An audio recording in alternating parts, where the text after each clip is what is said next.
আসসালামু আলাইকুম। আজকের খবর থেকে আমি চিফ রিপোর্টার বাইজিৎ বলছিলাম। দর্শকবৃন্দ, কালকে রিপোর্ট অনুযায়ী আমরা আজকে রিপোর্ট আবার করছি নতুনভাবে। দেখুন, এই পাম্পে ঠিক আপনার 3টা সাড়ে 3টার সময় 3টে সাড়ে 3টার সময় ম্যাজিস্ট্রেট আসছিল এবং টিওনো ম্যাডাম আসছিল।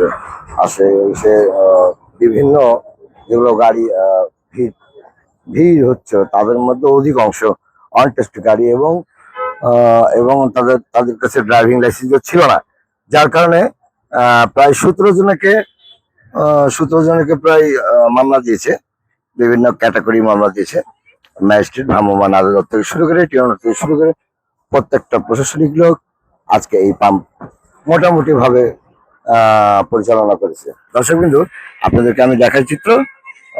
এই পেট্রোল পাম্পে কালকেও একটা বিশৃঙ্খলার সৃষ্টি করার মানে কিছু কিছু লোকের ষড়যন্ত্র ছিল।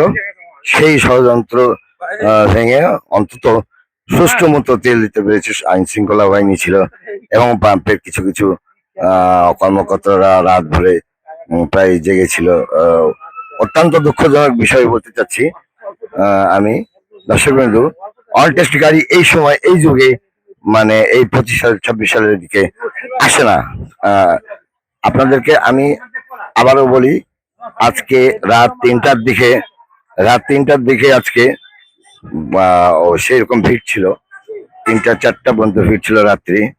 দর্শকবিন্দু, আজকে সকাল আপনার দুপুর নাগাদ 3টার দিকে ম্যাডাম আছে এবং ম্যাজিস্ট্রেট ছিল, ভ্রাম্যমাণ বিএসটির লোক ছিল, বড় বড় অফিসাররা এসে পাম্পে ভিজিট করে গেছে। আপনারা দেখতে পাচ্ছেন এই প্রতিষ্ঠানটাকে, এবং এই প্রতিষ্ঠানের একটা সুনাম আছে, যেমন তেল কম দিবে না, মাপে মাপে ঠিক, এবং তেলও খুব ভালো একটা মানের তেল এনারা সংগ্রহ করে।